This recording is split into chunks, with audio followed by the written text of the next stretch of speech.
ಕಳೆದ 14 ತಿಂಗಳಿಂದ ಜನ ನಿರೀಕ್ಷೆ ಸನ್ಮಾನ್ಯ ಯಡಿಯೂರಪ್ಪ ಕೊಟ್ಟಂಥ ಈ ಹಿಂದೆ ಬಜೆಟ್ ಜನಪರವಾದ ಆಡಳಿತವನ್ನು ಈ ನಾಡಿನ ಜನ ಅವ್ರ ಬಗ್ಗೆ ಅಪಾರವಾದ ಗೌರವ ವಿಶ್ವಾಸ ಇತ್ತು.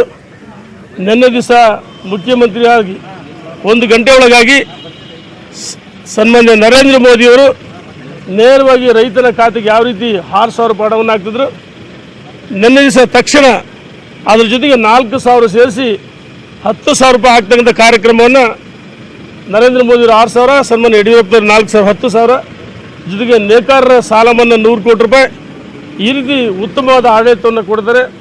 ಆ ಕಾರಣ ಅತ್ಯಂತ ಸಂತೋಷ ಆಗಿದೆ ಅಂತ ಹೇಳಕ್ಕೆ ಇಚ್ಛೆಪಡ್ತೀನಿ.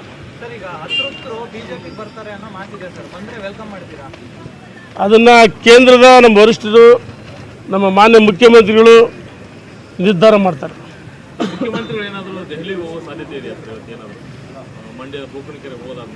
ಇವತ್ತು ನಾಳೆ ಇಲ್ಲ ಅಂತ ಹೇಳಿದ್ದಾರೆ. ನೋಡಬೇಕು ರಾಜ್ಯ ಸನ್ಮಾನ್ಯ ಮುಖ್ಯಮಂತ್ರಿಗಳು ಯಾವ ನಿರ್ಧಾರವನ್ನು ಮಾಡ್ತಾರೆ ನೋಡಬೇಕಾಗಿದೆ.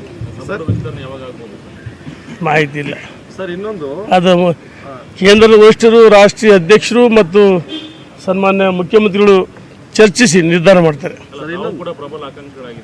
ನಾನು ಆಕಾಂಕ್ಷೆ ಇಲ್ಲ, ಖಂಡಿತ ಯಾವುದೇ ಆಕಾಂಕ್ಷೆ ಇಲ್ಲ. ನಮಗೆ ಸುಭದ್ರ ಸರ್ಕಾರ ಬೇಕಾಗಿದೆ. ಯಡಿಯೂರಪ್ಪನವ್ರ ಜೊತೆಗೆ ನಾವೆಲ್ಲ ಸೈನಿಕರಂತ ನಿಂತು ಸಿಂಹದ ಮರಿಗಳ ರೀತಿ ಯಾವ ರೀತಿ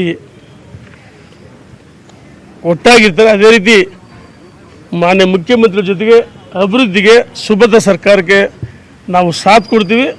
ನಮ್ಮ ಕ್ಷೇತ್ರದ ಅಭಿವೃದ್ಧಿ ಭಾಳ ಮುಖ್ಯ ನಮಗೆ. Thank you. ಜೆಡಿಎಸ್ನವರು ಬಿಜೆಪಿಗೆ ಬೆಂಬಲ ಕೊಡುವಂಥ ವಿಚಾರದಲ್ಲಿ ಒಂದಿಷ್ಟು ಮಾತುಕತೆ ನಡೆದಿದ್ದಾರೆ. ಒಂದಿಷ್ಟು ಶಾಸಕರು ಬಿಜೆಪಿಗೆ ಬೆಂಬಲ ಕೊಡೋಣ ಅಂತ ಕೂಡ ಹೇಳ್ತಾ ಇದ್ದಾರೆ. ಟಿ ದೇವೇಗೌಡರು ಕೂಡ ನಿನ್ನೆ ಅದನ್ನೇ ಹೇಳಿದ್ದಾರೆ ರಾತ್ರಿ. ಅದು ಚರ್ಚೆ ನಡೀತಾ ಇದೆ ನಮ್ಮಲ್ಲಿ ಅಂತೇಳಿ. ನಮ್ಮ ಪಕ್ಷದಲ್ಲಿ ಆ ರೀತಿ ಅಂತ ಚರ್ಚೆಗಳು ನಡೆಯೋದಿಲ್ಲ. ಜೆಡಿಎಸ್ನವ್ರು ಯಾವ ಅರ್ಥದಲ್ಲಿ ಹೇಳ್ತಾರೆ ಅದು ಮಾಹಿತಿ ಇಲ್ಲ, ನೋಡೋಣ. ನೋಡಿದ್ರಲ್ಲ ಯಡಿಯೂರಪ್ಪನವರ ಭವಿಷ್ಯವಾಣಿ ಯಾವ ರೀತಿಯಾಗಿ ನಿಜವಾಯಿತು ಅಂತ. ಭವಿಷ್ಯವಾಣಿಯನ್ನ ನುಡಿದಿದ್ದಲ್ಲ, ಇನ್ನು ಮುಂದೆ ಇರುವಂತ ಸವಾಲನ್ನ ಅವರು ಮೆಟ್ಟಿ ನಿಂತು ರಾಜ್ಯದ ಅಭಿವೃದ್ಧಿಗೆ ಸಹಕರಿಸಬೇಕಾಗಿದೆ, ರಾಜ್ಯದ ಅಭಿವೃದ್ಧಿಯನ್ನ ಮಾಡಬೇಕಾಗಿದೆ, ಮಾದರಿ ರಾಜ್ಯವನ್ನಾಗಿ ಮಾಡ್ತೀವಿ ಅಂತ ಹೇಳಿದಂತ ಮಾತನ್ನ ಉಳಿಸ್ಕೊಳ್ಬೇಕಾಗಿದೆ ಯಡಿಯೂರಪ್ಪನವರು. ಇನ್ನು ಒಂದ್ ಕಡೆ ಸಾಕಷ್ಟು ಕುತೂಹಲಕ್ಕೆ ಎಡೆ ಮಾಡಿಕೊಟ್ಟಿರುವಂತದ್ದು ಅಂದ್ರೆ ಜೆಡಿಎಸ್ ನಲ್ಲಿ ಆಗ್ತಾ ಇರುವಂತ ಡೆವಲಪ್ಮೆಂಟ್ಗಳು ಸಾಕಷ್ಟು ಚರ್ಚೆ ಆಗ್ತಾ ಇದೆ.